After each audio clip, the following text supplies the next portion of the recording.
नमस्कार, आप देख रहे हैं चक्रव्यूह मेरे साथ और इस बार चक्रव्यूह में है पूर्व हेल्थ मिनिस्टर राव नरेंद्र। आपका स्वागत है राव। धन्यवाद जी। जानना चाहूँगी क्योंकि आप लंबे समय तक हेल्थ मिनिस्टर रहे और जब हम स्वास्थ्य सेवाओं की बात करते हैं हरियाणा में, पहले भी इस पर सवाल खड़े होते रहे हैं और आज भी सवाल खड़े हो रहे हैं, तो क्या कहेंगे जब आपका कार्यकाल था, आप हेल्थ मिनिस्टर थे, उस वक्त और अब? जो मौका मेरे को मिला स्वास्थ्य मंत्री के रूप में काम करने का हरियाणा के अंदर, और मैं इस बात को बड़ा थैंकफुल मानता हूँ माननीय मुख्यमंत्री जी जो हमारे थे उस समय हुड्डा साहब को, कि उनके कार्यकाल में स्वास्थ्य विभाग में जो प्रगति हुई वो अपने आप में रिकॉर्ड तोड़ रही। चाहे वो आम आदमी को हॉस्पिटल्स में अटेंड करने की हो, चाहे उनको फ्री मेडिसिन देने की हो, चाहे उनको बिल्डिंग्स को इंफ्रास्ट्रक्चर मजबूत बनाने की बात हो, चाहे प्रदेश में नए मेडिकल कॉलेज बनाने की बात हो, हर क्षेत्र के अंदर स्वास्थ्य के मामले में बहुत भारी प्रगति हुई उस कांग्रेस के शासन के दौरान में। लेकिन राव नरेंद्र जी, जो हालात तब नजर आ रहे थे या अब भी एक दिन में नहीं हुए। कल्पना मेडिकल कॉलेज को लेकर भी अगर हम देखें, वहां पर बुनियादी सुविधाएं नहीं है। ऐसे कई अस्पताल में आपको गिना दूंगी जहां पर आप अटेंड करने की बातें कर रहे हैं, आपके पीजीआई हैं, पीजीआई में भी लोग अच्छे से अटेंड नहीं करते हैं।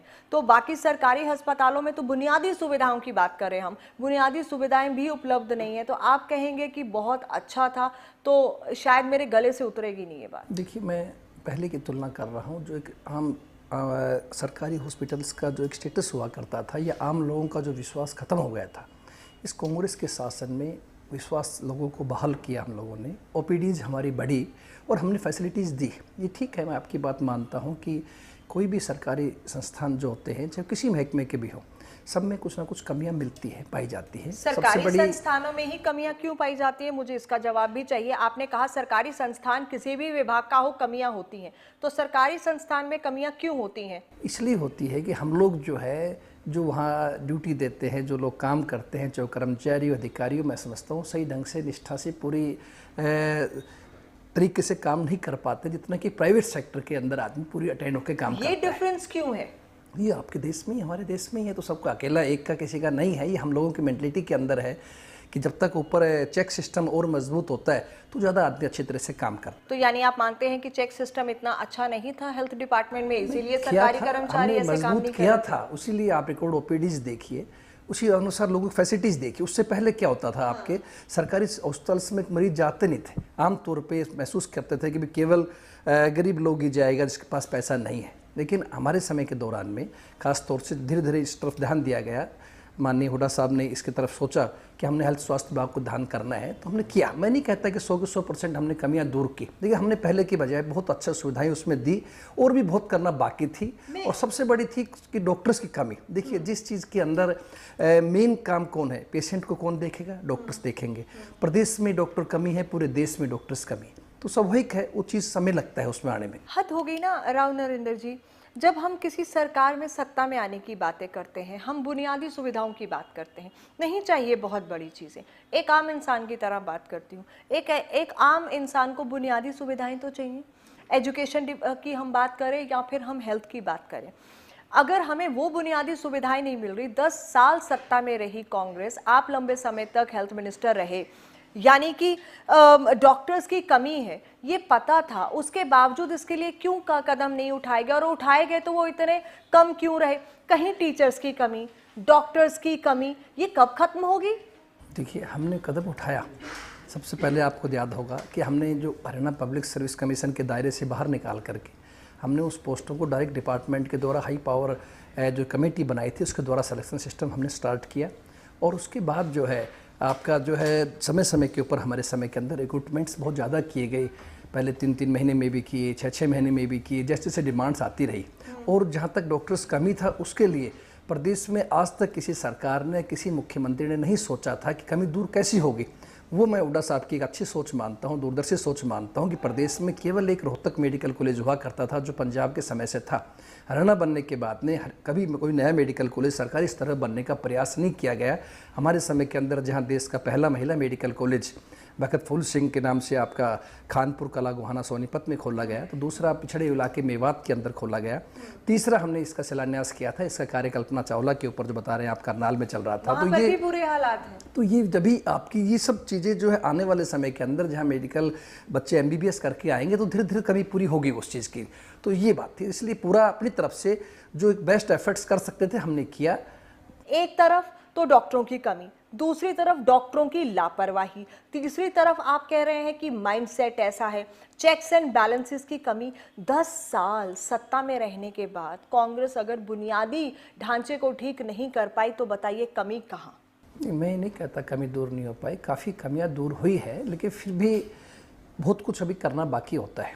आपने किया, ये लोगों का फैसला है, अपनी तरफ से 10 साल शासन था, हो सकता है दूसरी पार्टी जो सत्ता में आई है उन लोगों ने जो अपने वो तो पहले ही कह रही है कि चरमराई व्यवस्था हमें मिली है, कितना ठीक करेंगे, वक्त लगेगा। मुझे तो सिर्फ ये जानना है, मैं तो ब्लेम गेम में पड़ी नहीं रही, मैं तो ये नहीं कह रही कि बीजेपी कांग्रेस पर आरोप लगाए, कांग्रेस बीजेपी पर आरोप लगाए, क्योंकि हेल्थ सेक्टर एक ऐसा है जिससे एक आम इंसान की जिंदगी जुड़ी है।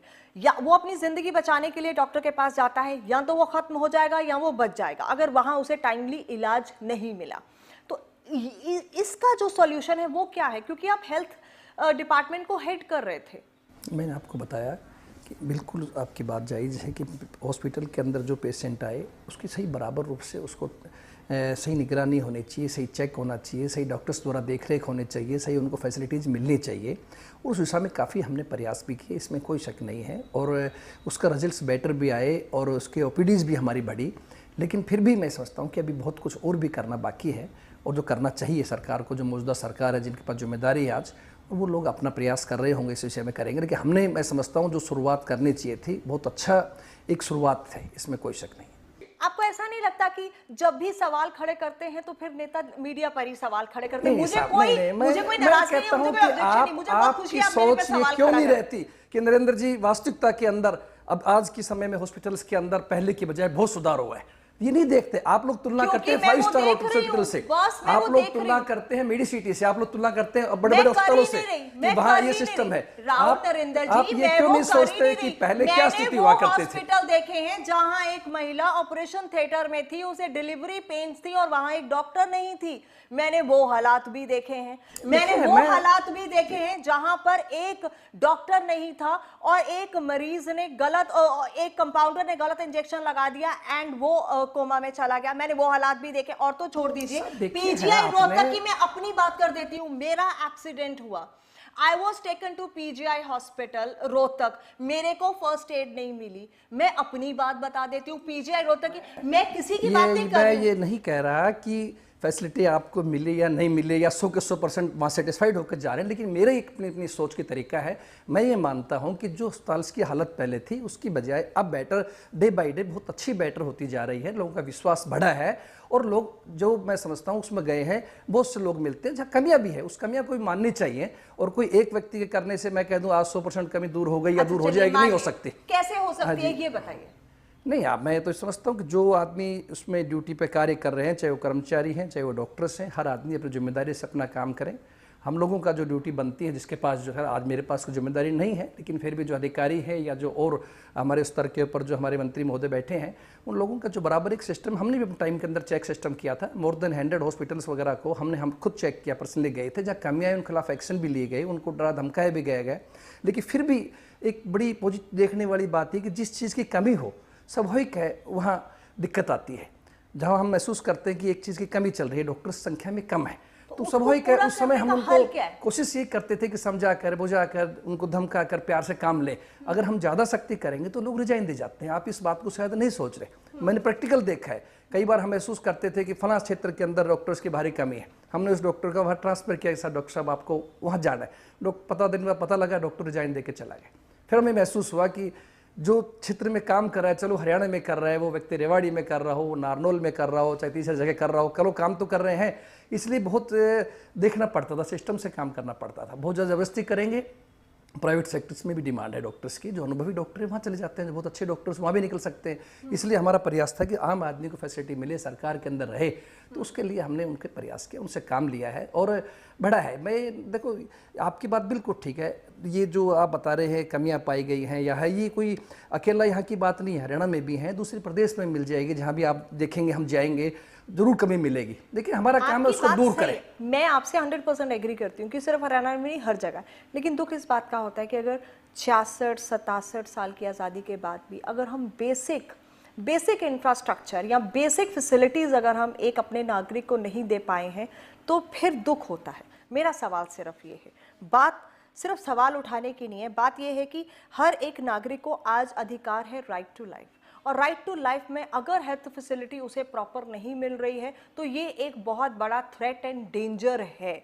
और एक आम इंसान जो एक प्राइवेट हॉस्पिटल को अफोर्ड नहीं कर सकता, जिसने सरकारी अस्पताल में जाना है, वो ये उम्मीद के साथ ज़रूर जाता है कि उसे वो उपचार मिले, लेकिन वो नहीं मिलता तो शायद उसके पास भटकाव के अलावा कुछ नहीं हो। ये एक बहुत बड़ी मजबूरी है आज की। बिल्कुल सही बात है आपकी बात से, मैं बड़ा इसमें रखता हूँ कि ज़रूरी है आम आदमी जो वहाँ आए, खासतौर से गरीब आदमी ज़्यादा आता है, उनको पूरी फैसिलिटी मिलनी चाहिए। और उसी लिए पहली बार हॉस्पिटल्स में फ्री मेडिसिन की फैसिलिटी हम लोगों ने शुरू की। देखिए आप उसको बात को मानना चाहिए, यू शुड प्रेज, आपको इस पर तारीफ करनी चाहिए कि नरेंद्र जी मजा आ गया। देखो पहले कभी नहीं हुआ करती थी, आपकी सरकार ने 300 समथिंग मेडिसिन आपने शुरू करवाई है, फ्री आपका ऑपरेशंस कर रहे थे, फ्री ब्लड दे रहे थे, जच्चे बच्चा को इवन डाइट तक के पैसे दे रहे थे।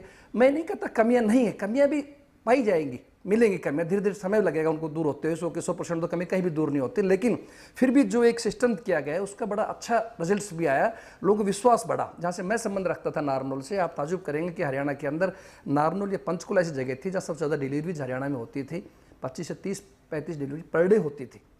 और हरियाणा नारनौल के लोग जो है प्राइवेट की बजाय सरकारी में आकर के अपनी डिलीवरीज करना पसंद करते थे, बड़े बड़े अच्छे घराने के लोग भी, तो जब भी थे ना कि लोगों का विश्वास था। तो ये इसलिए मैं कह रहा हूँ कि ऐसी बात नहीं है। बाकी मैं खुद नहीं कहता इस बात को, आप वाली बात है कि 100% ठीक है या लापरवाही नहीं है स्टाफ में या डॉक्टर्स में है, उनको दूर करना चाहिए, हमें उन पर एक्शन रखना चाहिए अपनी तरफ से प्रयास अभी के जो मौजूदा हेल्थ मिनिस्टर हैं अनिल विज बड़े औचक निरीक्षण कर रहे हैं, वो रात को भी जाते हैं, दिन में भी जाते हैं। क्या आप गए? आपको क्या फ़र्क लगता है? उनका तो ये कहना होता है कि मैं तो ऐसे हालात पैदा कर दूंगा कि दूर दूर तक लोग कहें कि डर के अनिल विज आ गया है तो कोई गड़बड़ नहीं करनी है। क्या कहना है? विज साहब हमारे सम्मानित भाई है, मेरे साथ विधायक भी रहे हैं लंबे समय से, सीनियर वरिष्ठ हमारे साथी हैं, अच्छा है, वो अपना तरीके से काम कर रहे हैं। मुझे खुशी है इस बात की कि इस कुर्सी के ऊपर मैं था, आज विज साहब एक अच्छे इंसान के रूप में काम कर रहे हैं, मैं उनकी तारीफ़ करता हूँ। और रही बात इंस्पेक्शन की, मैंने खुद बताया कि इंस्पेक्शन हम भी बराबर करते थे, मैंने बहुत इंस्पेक्शंस किए भी। थोड़ा सा एक फ़र्क है, विज साहब जिस पार्टी से संबंध रखते हैं और मैं जिस पार्टी से संबंध रखता हूँ, दोनों में थोड़ा डिफरेंस। क्या डिफरेंस है? वही तो डिफरेंस होता है, जैसे इस तरह इंसान वही तो जानना चाहती हूँ, बता दीजिए, इतना शुगर कोटेड मत बनिए, बताइए क्या डिफरेंस। उनकी पार्टी भाजपा है, बीजेपी से। आप जानते हैं बीजेपी के जो नेता हैं खास तौर से, उनका अपना एक तरीका है बात करने का, कहने का, या उनके एक तरह का मैं कहूँगा उनकी ट्रेनिंग है इस प्रकार की। लेकिन वो काम सारे हम भी करते थे और बहुत सी चीज़ें हमने किया, कोई नया काम ऐसा स्टार्ट नहीं हुआ होगा जो सरकार ने कोई नया अलग से कर दिया होगा। मोस्टली चीज़ें वही है कांग्रेस शासन के दौरान में, चाहे हरियाणा हो चाहे देश में, जो हम लोगों ने लागू किया। जितने वो कहते हैं कि जो जहाँ पर सेक्स को टेस्ट किया जाता था कि लड़का है या लड़की, ऐसे बहुत उन्होंने सख्त कदम उठाए हैं कि ये डर पैदा हो कि ये जो है पता ना कर सके। क्या कहते हैं जो हमारे समय, पर उनका कहना है कि पहले ये सब नहीं था, इसीलिए अब ज्यादा मुझे करना पड़ रहा है। नहीं, विज साहब को शायद मालूम होगा, ऐसी बात नहीं है, सब कुछ वही था सिस्टम, वो अपने तरीके से उसका रिव्यू कर रहे हैं, हम भी करते थे। मैंने एक मंथली हमारी मीटिंग भी हमारे ऑफिसर्स के साथ बैठ करके सीएमओज की मीटिंग भी होती थी। लेकिन उसके बावजूद लिंग जांच के अल्ट्रासाउंड सेंटर ऐसे इतने पकड़े गए जहां पर ये लिंग जांच होता रहा।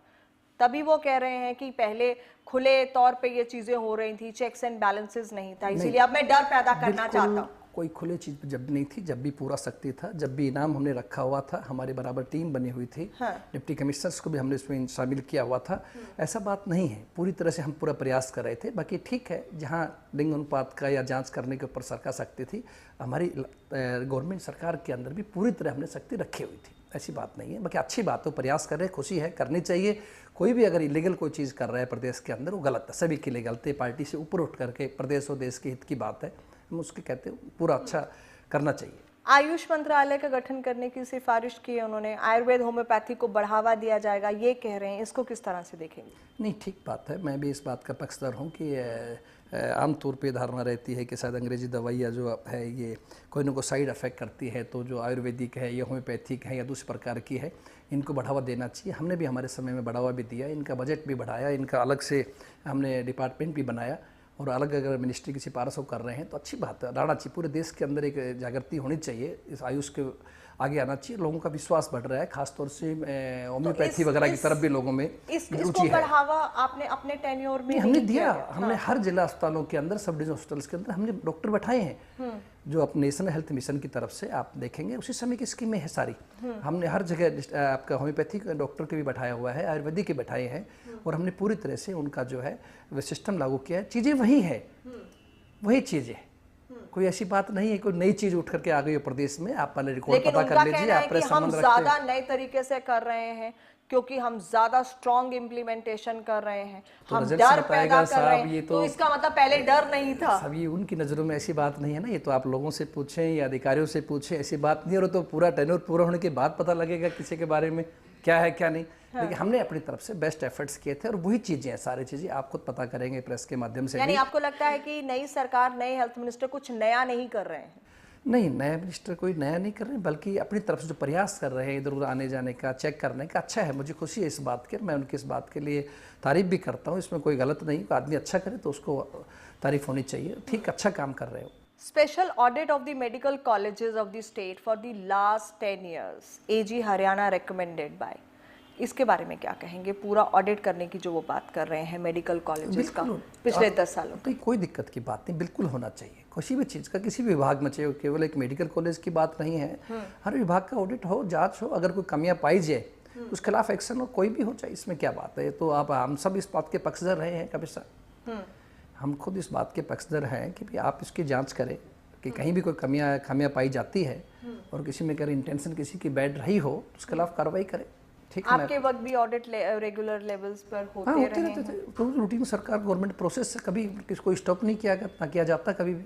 जो भी ऑडिटर्स वगैरह कार्य है वो चलते रहते हैं, कभी ऐसी बात नहीं है। कोई चीज़ आए के सामने आती है तो उसकी जांच की जाती है। क्या आपको लगता है कि जो नए हेल्थ मिनिस्टर हैं वो थोड़े ज़्यादा एग्रेसिवली काम कर रहे हैं, तो इसलिए वो ये मैसेज देना चाहते हैं कि डर हो, डॉक्टर्स में भी डर हो, मेडिकल स्टाफ में भी डर हो, क्योंकि बहुत से लोगों को उन्होंने सस्पेंड भी किया, औचक निरीक्षण वो रात को भी दिन में भी, इस तरह की जो बातें हैं, ये क्या सिग्नल और मैसेज देती है? हालांकि आपने कहा बीजेपी के नेता कुछ इस तरह की बातें करने की ट्रेनिंग है। एक परिवार के अंदर 4 सदस्य, हर व्यक्ति का अलग स्वभाव है, अलग काम करने का तरीका है। हाँ। तो इस सबका अपना एक तरीका है काम करने का, जिस ढंग से वो काम कर रहे हैं। हमारा एक अपना तरीका था काम करने का, हमने अपने ढंग से काम किया। हर इंसान के अलग अलग स्वभाव है, इसलिए उनको अपने तरीके से काम करें।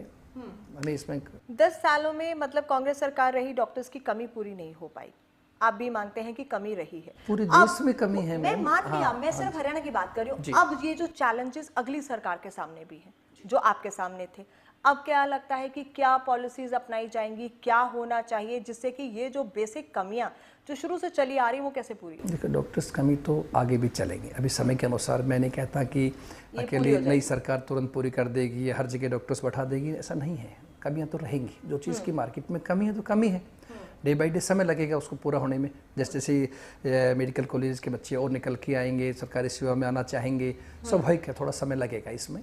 बाकी मैं तो ये कहना चाहता हूँ कि भाई सरकार जो आपको नया चाह रहे हैं कि भाई इस पर ज़रूर ध्यान रखें कि हर व्यक्ति को, जो भी मरीज़ वहाँ आता है, ख़ासतौर से गरीब आदमी ज़्यादा आते हैं मैं समझता हूँ, उनको पूरा सही ढंग से डॉक्टर्स की अटेंडेंस सही रहने चाहिए, डॉक्टर उनको सही ढंग से अटेंड करें, उनको मेडिसिन मिले, उनका चेक सही हो, उनको ऑपरेशंस वगैरह की जो गवर्नमेंट की फैसिलिटी है सारी उनको मिलनी चाहिए। जो भी हमारी सरकार की रही या नई सरकार भी कर रही है वो सब आम आदमी तक पहुँचे।